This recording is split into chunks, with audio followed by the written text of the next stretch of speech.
coming up on Nittany Game Week. Humbled and honored to be, part of the iconic venue. More than just the face of Beaver Stadium is changing. Which central Pennsylvania-based company buys the naming rights for the next 15 years? The men's lacrosse team is once again one of the best in the nation. The winning characteristics they put on display in a rout of Robert Morris.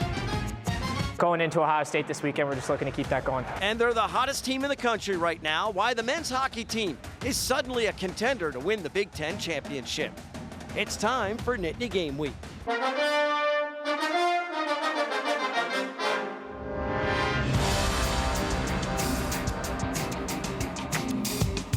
end of winter and just before spring is the championship season for wrestling men's and women's hockey.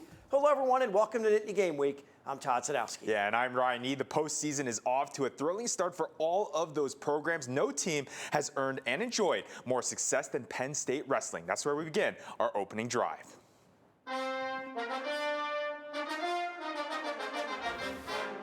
Well, the blue and white once again dominate at the Big Ten Conference Tournament. Freshman Luke Lillidahl captures the 125-pound title. We pick it up with sophomore Tyler Kasich at 157. Simply outmuscles Ohio State's Brandon Cannon. Tosses him onto his back. It's a 7-point move, and the reaction from Cannon's mom said it all. Kasich scores a major decision. Moved to 165 pounds. Sophomore Mitchell Messenbrink. He faces Iowa's Michael Caliendo. He routed Caliendo head-to-head in their regular season bout with a tech fall, but Messenbrink jumps in front with a takedown, and that's it. Caliendo tightens up his defense this time. Messenbrink still grabs the title with a 4-1 decision. Respect for Caliendo for his in-season improvement. 2 Big Ten titles now for Messenbrink. Moved to 174, it's junior Levi Haynes. From Adams County, PA, Haynes with some precision secures a takedown on the edge of the mat against Nebraska's Lenny Pinto. Then some power.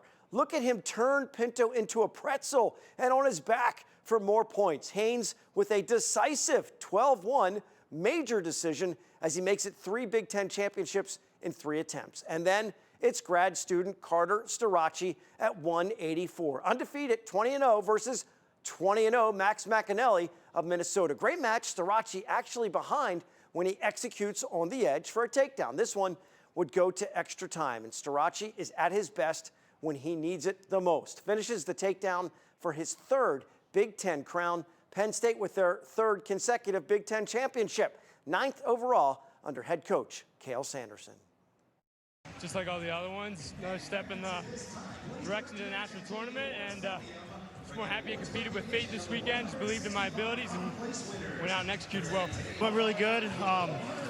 Just all these guys are good out here, so just it's all about getting ready for the national tournament, and that's what counts, and so that's what I'm looking forward to. It feels great. It's obviously, a very exciting tournament, a lot of great competition. Nationals in 2 weeks, so we'll just sharpen our sticks a little bit and get ready for the Nationals now, but we're very happy right now. Always important to celebrate the victories along the way. Everyone is aware the real prize comes next week at the NCAA Championships in Philadelphia. Penn State has won 11 of the past 13 national titles.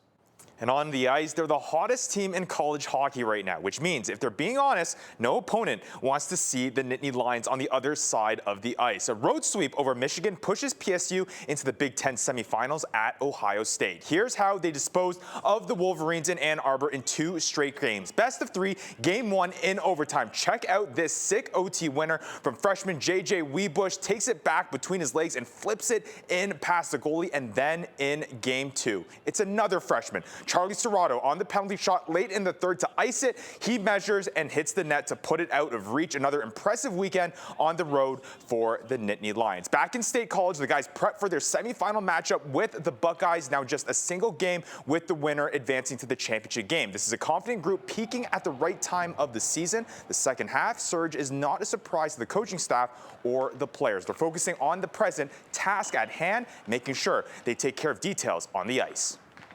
Great guys that really compete. Like, they just love to compete.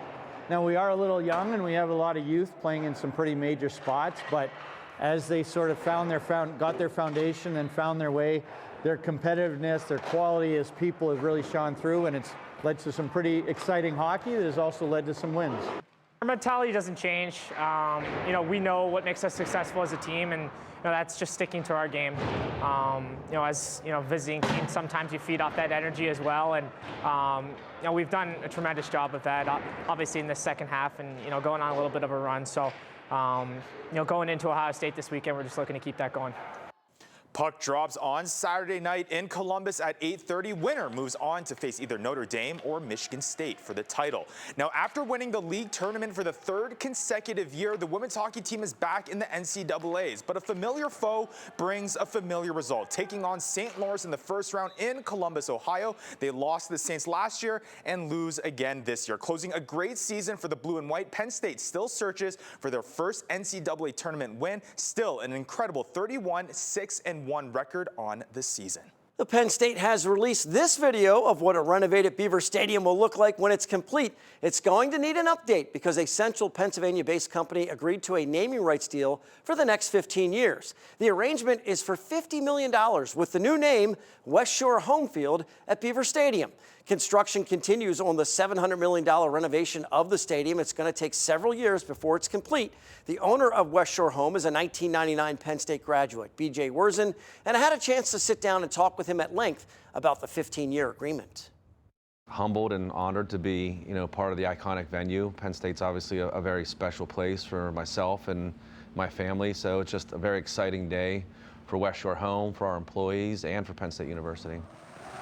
I'll have much more from my interview with the founder and CEO of West Shore Home coming up in our Impact interview. We discuss why the stadium becoming a full-year venue is so important and how he responds to people that are disappointed the field isn't named after former football coach Joe Paterno. Time for a short break. When we come back, our roadmap to victory features the men's lacrosse team. We'll examine the strengths of one of the top-ranked teams in the country and what Coach Tambroni wants people to know about Nittany Lions Lax. More Nittany Game Week after this. Roadmap to Victory is sponsored by the R&R family of companies. Welcome back to Nittany Game Week. Time for our roadmap to victory. The men's lacrosse program continues to be one of the best in the country. Now, ranked in the top 5, they continue to ascend in the sport and are now consistently a contender, not only for the Big Ten title, but on the national level. We catch up with the Nittany Lions after their 22-8 win over Robert Morris to find out more about this year's team and what Coach Tambroni wants everyone to know about the blue and white.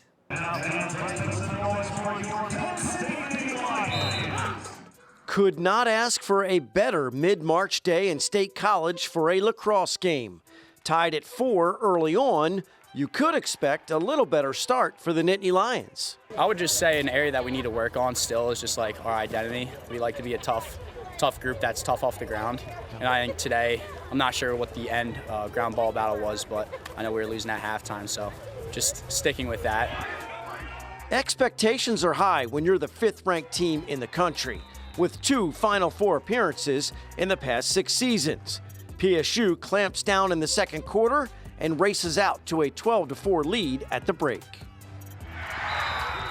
You give an effort. You worry about how good of a teammate you are. Worry about picking balls up off the ground. Collaboration at both ends. That's the kind of stuff that we were really focused on all week, coming into this and today. And I thought there were some really good moments of that, and unfortunately, just some moments that we need to work on. But at the end of the day, we thought the guys did a nice job of rallying.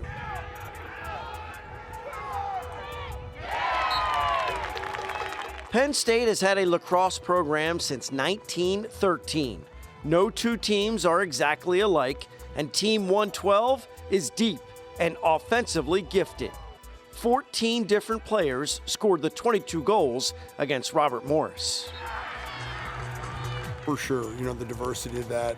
Defensive middies did a great job of coming over and being aggressive in the offensive end, and then just sharing the ball. We got a number of guys that are out right now, so seeing some guys step up, playing some different roles, taking on a new leadership role. So all of that is going to make us more dangerous in the end, as we start to move into Big Ten play and hopefully after, so that depth is going to be crucial. PSU is now in the heart of their schedule. They'll continue to build towards the postseason.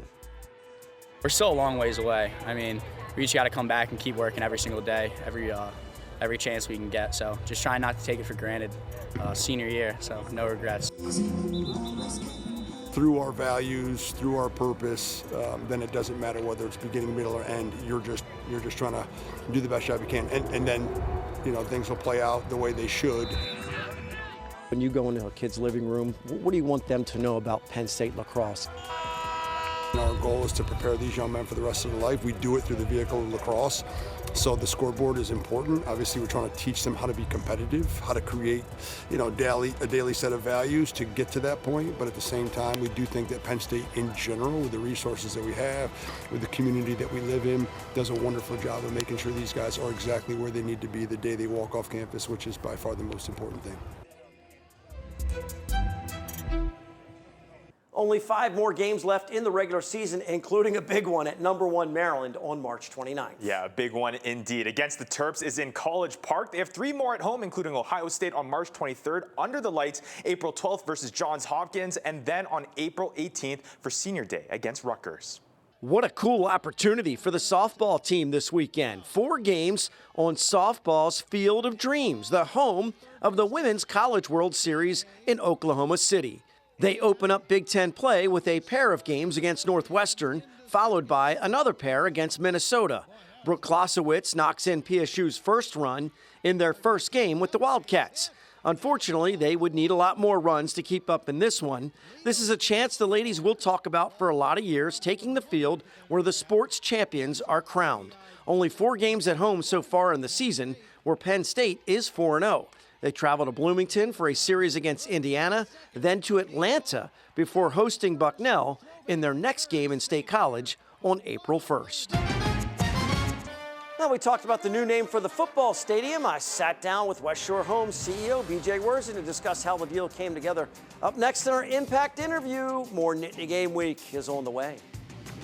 Impact Interview is sponsored by the Pocono Mountains, where small-town charm meets big adventures. Book your trip today by visiting PoconoMountains.com. Welcome back to Nittany Game Week. Time for our Impact interview, and I'd say our guest has made a huge impact on the Penn State Athletics Department in recent years, and now with a 15-year agreement to have his company's name attached to Beaver Stadium. The founder and CEO of West Shore Home is linked with PSU for much more than the immediate future. We heard a little bit from '99 PSU grad BJ Werzen earlier in the show. I had a chance to talk with him in depth about the $50 million naming rights deal for West Shore Home and gift from the Werzen family.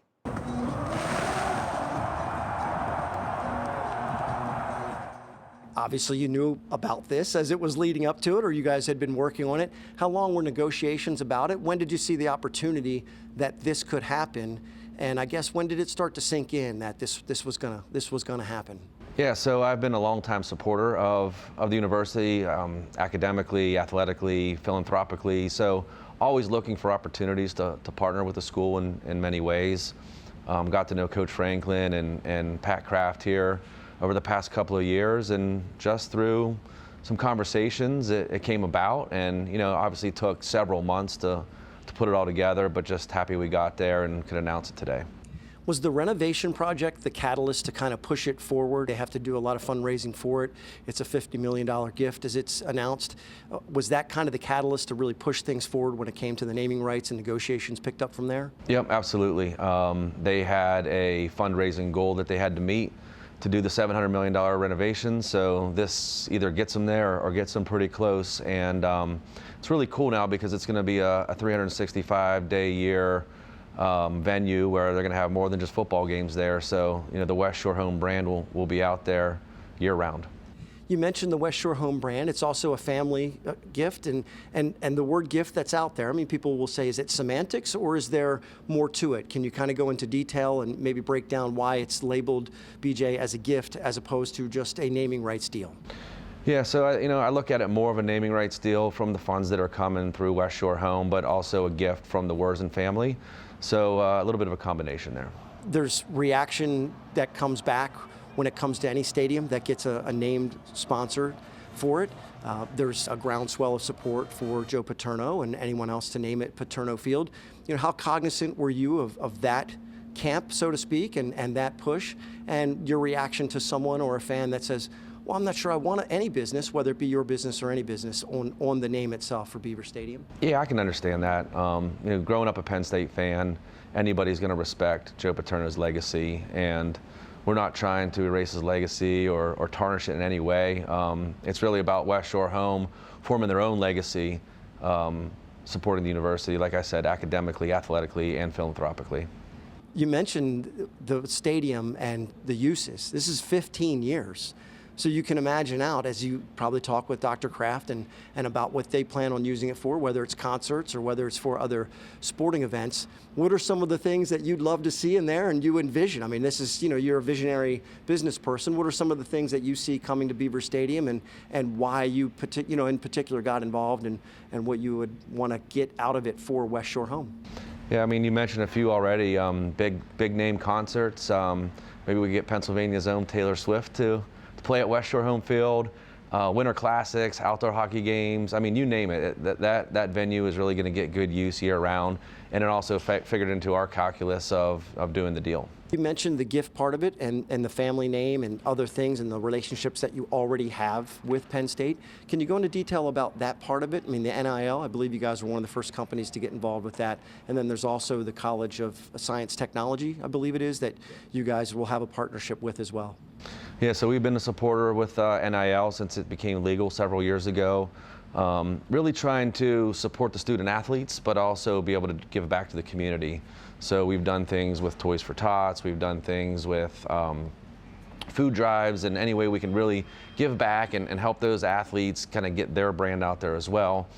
And just through the years, working with the university, we've now formed a relationship with the College of Information Sciences and Technology. We build a lot of our own technology here at West Shore to support our customers. So this will be an opportunity to be able to support the students of that college and give them internship opportunities and perhaps even do a capstone project as well. Emotions for today and when that first day will come in the fall, when it's unveiled and when you get a chance to see it. What do you think that's going to be like? Will it feel similar, I guess, to the announcement today, or you anticipate it feeling a little differently on that particular day?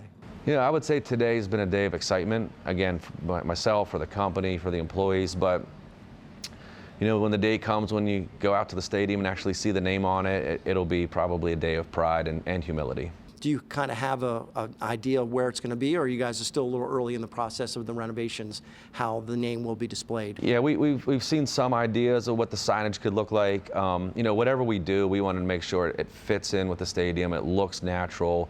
Luckily, our colors are blue and white, so I think it'll fit pretty seamlessly within the stadium. We'll have a couple logos on the field. But yeah, the renderings that have been released so far of the renovations haven't included any of the West Shore branding, but some of the conceptual ideas that we have come up with, I think it'll look good. You're a 99 grad for Penn State and been to that stadium many, many times.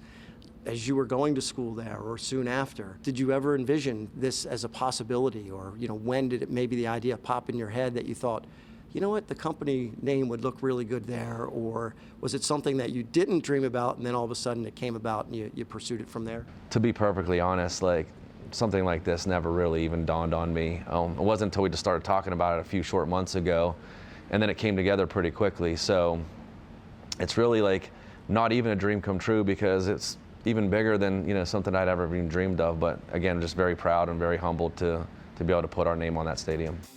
Appreciate BJ taking the time to talk with us. Make sure you go to NittanyGameWeek.com for all of our Impact interviews, along with other web-exclusive content like our depth chart and Pride Picks.